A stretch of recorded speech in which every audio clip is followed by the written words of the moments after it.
What's going on, YouTube world and YouTube tribe?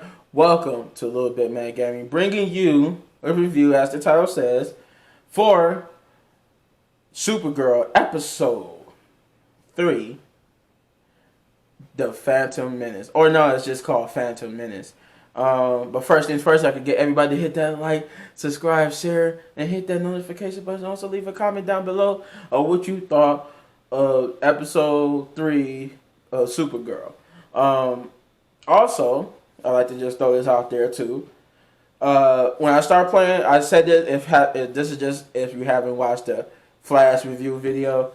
I said this on there too, that when I start playing the Nintendo Switch games or any games in the future, do y'all guys like just hearing my voice so y'all can just see like the full screen experience without me blocking something?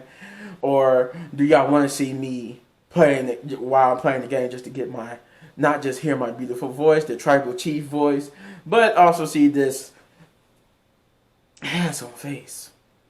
Yeah, but let me know in the comments below. Then got a new tripod, still trying to figure this whole this new tripod situation.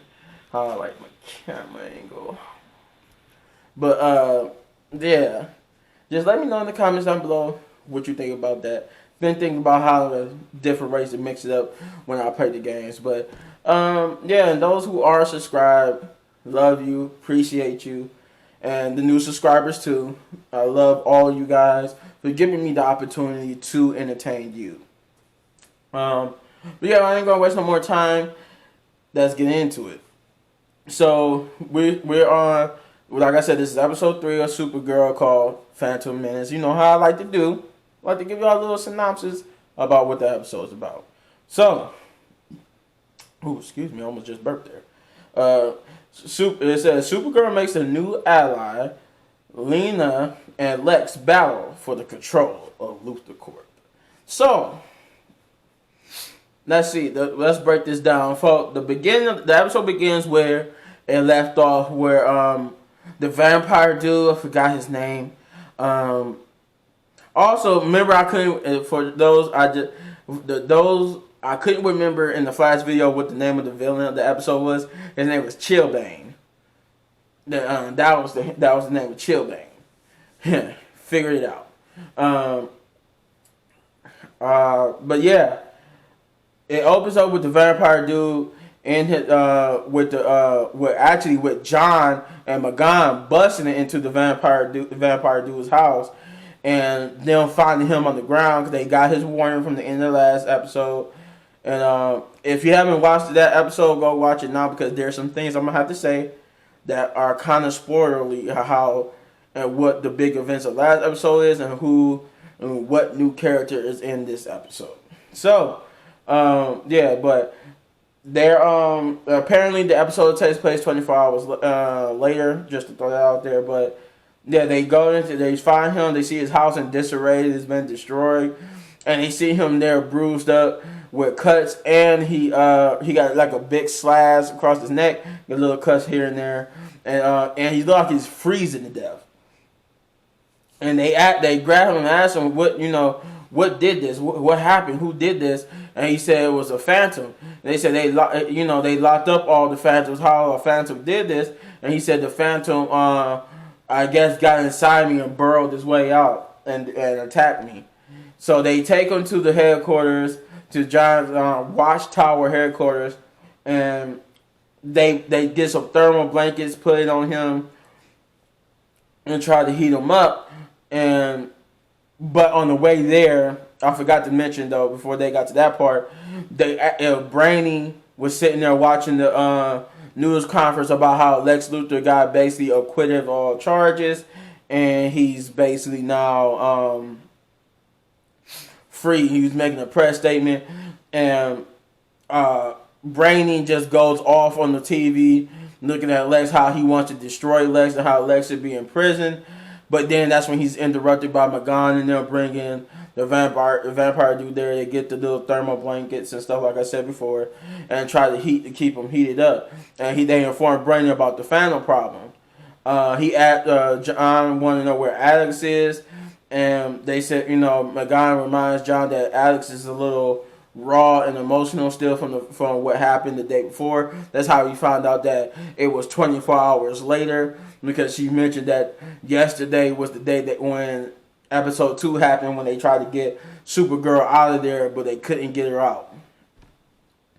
So we get to I'm trying to remember what happened. Oh yeah, so he said, he's been a soldier. He's thinking, well, less and more like a soldier. He said, well, Alex is going to have to I still can't say the word. God dang it,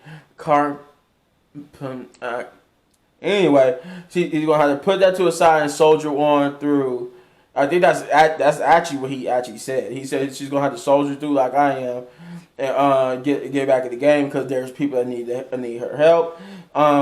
He tries to contact her, and we see that the phone is ringing, but Alex is watching his hologram of Kara. We see Jimmy's sister, who's dating dating Alex. She comes to confront her. Telling her that she has to try to get back to normal and not give up, because Alex is basically emotional mess. She wants to just give up because she realized that she thinks in her mind there's no way to save Kara, there's no way to help her, this, that, and the third. So she's basically at giving up mode, but Jimmy's sister pretty much talk her off the ledge and convince her to answer the phone, and whatnot. And then it shifts to Lena, who's in her office, and Lex pays her a visit. Lex tells her, he's having trouble logging in, and of course this is rhetorical, because he knows why he can't log in and why he don't have access to the company stuff. And she tells him, "Oh, you're having trouble with the company logging in and stuff." He was like, "Yeah, I find it funny that I can't log in or access the company files and the company, money and all this other stuff." And she tells him, she reveals that she had him locked out to protect the company and the world from him. And he reveals that he was just being rhetorical, and that he knows that what she did, and that he explained to her what happened to the old DA, that the old DA was fired for losing the case against him, and that the new DA is an old friend of his who he basically been giving information, feeding information to about Lena, and that he's basically helping the DA to build a case on Lena for Nana Cherry and her involvement with Nana Cherry, since she testified against him and tried to have him locked up and revealed to the world what he actually did. He basically is trying to set her up for the fall, and not only that, he had the DA give her a notice, so that if she doesn't release his access to the company and his password and all that type of stuff, that she would be she would be immediately put in jail or whatnot. So, and then he tell her don't you. He make a reference about the Queen's Gambit or something like that. I think it was a chess term. Basically, he was trying. Basically, it was in a war of chess, and he was trying to say he was already a step ahead, because the one thing about chess that's over checkers. Chess, you gotta be 2 moves ahead of your opponent to basically beat your opponent in chess, and that's basically he was referenced to Lena. We see Supergirl in the Phantom Zone, still with her father. They still planning to hitch a ride with the Phantom through the portal, because in the last episode, they found out that the Phantoms was using these portals to get around the Phantom Zone, and that the portal only works for a Phantom. So they were planning on hitching a ride with one to get to the portal, and they actually successfully did so. But the problem is, when they come out the portal, they landed hard on the ground, into which Kara broke her legs, and it seemed like they also disoriented, like their heads are not in the right spot. They a little dizzy or whatnot, and it seemed like they just a little bit disoriented. So they passed out for a minute. but wakes back up immediately when these group of thugs come and attack Kara and her father, and they take her father off. Like, two of the men take the father off somewhere. Kara is still pretty much banged up and disoriented on the ground, and she demands to know where they are taking her father. They said the same place we're taking you. And they getting ready to take Kara, and just it's this girl that's with them, or this woman. She convinces them that they need to go and leave her because there's more phantoms in a group of white Martians coming around the bend there to attack them. That they should get going because they don't got that much time before they get there. And they said, the dude's like, well, they're a little ways off, so we got time to take her basically before they get here. So he plans on taking Kara, but the lady tricks him into thinking that that they're coming. So he quickly, they hearing that. I think they even heard like the noises of something coming. So they think it's them. And that she proves to them that the things was coming too, because she had this lighter, and she told them that this lighter came from the remains of a person that was killed by the white Martians and the Phantoms. So they believe her. They take off. They leave her and Kara, and Kara's like, she's looking like, wait a minute, what happened? And so they, she takes her. She's trying to convince the lady that she needs to go save her father, and but Kara can barely move because of her broken leg. Remember, in the Phantom Zone, there's no sun. So the sun, there's nothing to make her Supergirl. She's basically like a human in the Phantom Zone, and that's the whole point. Nobody's supposed to have powers in the Phantom Zone, and there's something off about the lady, but it could be just her quirkiness. And the lady basically takes her back to her hideout, where Supergirl figures out that the lady is a Sphinx, or not a Sphinx, but Pixie. I forgot. She's basically like Mr. Mixie Pitalik. She's like the same person. Like she's like him, but she reveals that she's basically that, but she was also a actual princess, and that she was and that she had an older brother who was kind and gentle or whatnot, that was killed by her paranoid father, paranoid narcissistic father, who killed his own son because he was too and what did she say? He was too nice, and that he was too nice and good, so he killed him and locked her into the Phantom Zone for being useless, and even gave her like this handcuff like bracelet to prevent her from using her powers. That she's even said that ever since she's been in there, she's been trying to find ways to get it off, but haven't been able to get it off. Back on Earth, the vampire dude ends up changing into he ends up converging and stuff. His nails get longer. It's like his soul leaves his body. Like you see this white stuff. There's like blue light leaving his mouth, and that was supposed to be his soul. And he his face transformed to look like one of the his face transformed to look like one of the Phantoms. And when he jumps up there and roars and yells and roars at everybody, his whole clothes even change to the Phantom clothes. And they capture him, and they try to figure out why he changed like that. And Brainy reveals what type of Phantom they dealing with. They dealing with a Phantom, a particular Phantom that has the ability to affect other living organisms and cause them to transform into them. And part of the transformation process is the whole converging thing. They shaking and yelling, and then the soul leaving the body, followed by the transformation into a Phantom. And he revealed that's part of the process. They asked him what about the ability to possess people or hide in people's bodies, because he didn't possess the vampire dude. He just hid in his body so that he wouldn't be stuck in the Phantom Zone. And they revealed to Brandy said to John that there's that won't probably won't happen again, because that was only a means to escape or prevent from going to the Phantom Zone.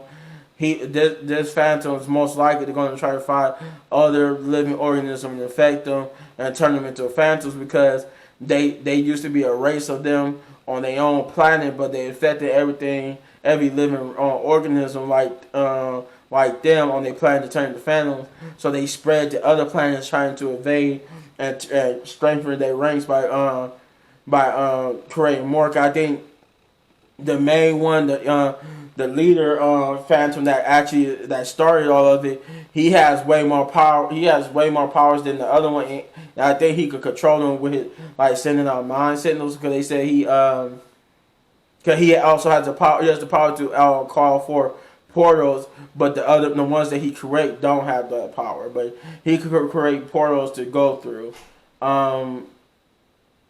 But yeah, they basically try to figure out how to stop him, that he's in the city somewhere, and they also try to locate his roommates. They try to figure out what happened to his roommates. But I don't. That one thing I'll mention that at the end too. It was like it never really came into fruition whatever happened to the roommates. But yeah, Supergirl passes out. Before I get back to that, John and Brandon comes up with a way to basically protect them from the things that from the Phantoms, so they don't affect them. But what they actually need will take time to make, but they don't have that much time, because it could be out there right now, affecting the other people. It could be affecting them, so it's like they have no true way of protecting people while they wait. And Magan points this out. She's like, well, hey, that we got people out there that's pretty much not safe right now, so we need to go try to protect them. And John is like, no, we need to do it right. We need to wait till the technology that we try to make gets built before we go out there. But she said people could get hurt and get changed, and he's like that. He said no, Magan, and that's an order. And he walks away. And Magan looks at some of the stuff they already have finished, and she you could tell by the way she's looking, she's planning on taking this device to try to at least shield herself, or shield as much people as she can, to protect them from the Phantoms, because I think they got a hit on where the Phantom was at, and she goes there. There was also a fight that broke out with the Phantom, with the vampire dude that became a Phantom. I forgot to mention that Alex had, she froze up, she almost like she had a panic attack. She was scared to do anything. She just stood there watching, and she was having a flashback to the previous episode when all the Phantoms was out, and even though she was fighting, now she was frozen in terror. It reminded her when the Phantoms broke out and they couldn't get the car. So, and she even asked John, how can you just soldier on and act like nothing's wrong, like none of this is wrong? He said he said, I'm not acting like none of this is wrong. I'm doing what we need to do so we could so we could rescue Kara. I'm acting so we could actually rescue her. I'm sorry. That came out of nowhere. But yeah, so Dennis shifts the car, who's actually passed out right now, while the pixie girl, she's trying to get the brushes off. She's trying to use her power. She's like snapping at her own wrist. She's snapping to try to get the bracelet off her arm, the little handcuff dampener like bracelet. She's trying to snap her fingers, because that's where her power lies, is in the snap. And she's trying to snap her fingers to get it off. She can't do it, so she snaps her finger one more time, and it lights up this crystal ball. Which also, I forgot to mention that crystal ball. With the cuff on her, they was able to use the magic that's left in that ball to show a card that her father was fine for the time being. And she also mentioned that the dudes that took her father is planning on sacrificing her father to this beast that I guess is like a lake or a river that's there, that this beast live in, and that they try to sacrifice her father to it, but she told him not to work, because it only comes out the water 11 times. Now I'm guessing it already came out the water 11 times, but that gave she said it basically gives us enough time to save your father. But that was earlier. Now in this scene, when she snapped her finger the last time, the crystal ball glows. She used it to. She said that's it. She used it to smack the thing, to unlock it and break it off of her. And now she has control of her power. She could use her powers fully. And I think she snapped her fingers and ended up freezing the little fire she made to keep them warm.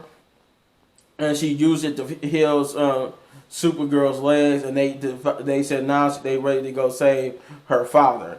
Back on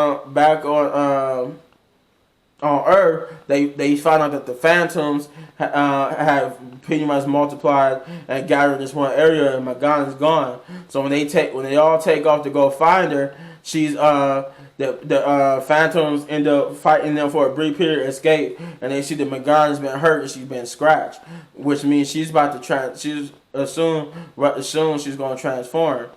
Lena and Brainy have a moment where I forgot earlier in the episode where they even they try to get Lex back again by sending all his money to this children's hospital, sick children's hospital. And when Lex goes in there because he owes somebody some money, and when he went to go send the wire the money to him, he had like $10, like $10 some change in the account, and he tried to figure out what happened, and he realized it was Lena, and because his brother came in and told him that the people are requesting him to do a press conference because he donated that much money to this charitable fund. So he gets mad and has his henchman goes and sets fire to it.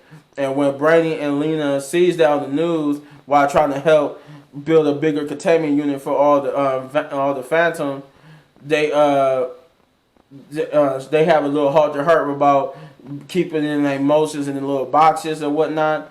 And Brainy ended up letting out his anger, say that he hate Lex Luthor, he hate him so much, and that he wants to kill him. And that he wished why shouldn't they kill him? Because Lena already done it. She said, but that put her. She said the consequences of killing Lex Luthor was that, and didn't bring her no joy or peace, and actually put her in a state of guilt and stuff, and almost destroy her. And that she doesn't want that for Brainy, and she encouraged Brainy to let out his anger and confront it, so that they could move on and try to stop him if need be. And that's what he does. He explodes in anger and reveal that he hates Lex Luthor and he wants to kill Lex Luthor. And the only reason why he feeling like this because he turned off his emotion dampeners. Supergirl now ended up fighting the people who took her father, and they end up fighting the people who took her father. Back on Earth, they end up having Lena help them contain all the Phantoms that escaped and all the people that turned to Phantoms, while also devising a plan to save Magan. They realized when John and Magan did the merge, they sold a copy of her soul was inside John, so they used that to stop it. They figured out that it was a way to stop the process, and that it involves refusing her soul back with her during the moment of transfer, right before she transforms, and that's what they do. And while fighting off this horde of Phantoms, they end up locking these Phantoms all up into this containment unit, and basically had them fully contained and stop the crisis. John apologizes to Magan for almost getting her killed. Alex makes up with her girlfriend about being sad and telling her that they should move in together because that's how much she love each other, and she says yes. And Supergirl now get her father back, and they devise a plan to escape the Phantom Zone. If I would give this episode anything, I'd give this episode 7.5. It was a good episode. A lot of it moved a lot of parts. It was just nothing too exciting, nothing too important happened. But it is worth knowing that this new Pixie lady might be a little bit evil. But that's it. That's all I got. Hit this button right here for more of my reviews. Hit this button right here to subscribe to the channel if you haven't already subscribed, and hit any one of these lovely videos for more of my amazing content. Chief out.